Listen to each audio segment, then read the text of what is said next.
Et on se retrouve donc pour cette revue de presse de l'économie.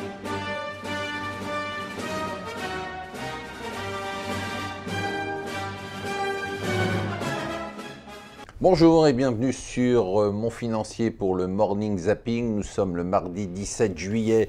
La nouvelle du jour, c'est bien évidemment le The Day After, le jour après la victoire, la folie complète en France hier, le délire, les gens dans les rues et Emmanuel Macron qui a réussi à se mettre sur toutes les photos et toutes les vidéos. Ne parlez pas de récupération.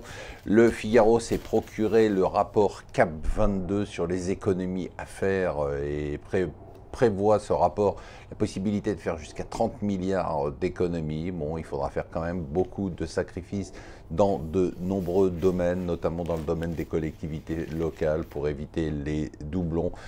Mais aussi dans le domaine de l'emploi, dans le domaine des aides, dans le domaine des niches fiscales, enfin pas mal de boulot. Espérons que ce rapport ne suivra pas tous les rapports de la Cour des comptes.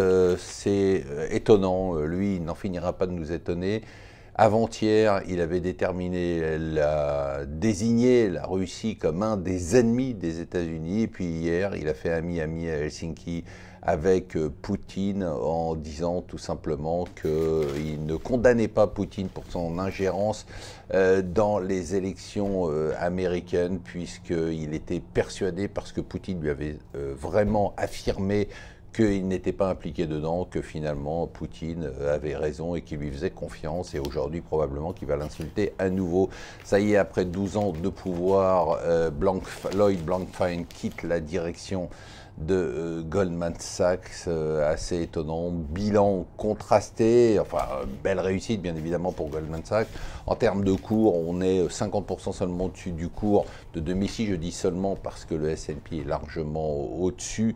En termes de chiffre d'affaires et de résultats, on n'est pas beaucoup au-dessus. Il faut dire quand même qu'entre-temps, il y a eu une petite crise, la crise de 2008. Le FMI qui revoit ses prévisions de croissance pour l'Europe à la baisse, 2,2% seulement pour l'Europe, 1,8% seulement pour la France.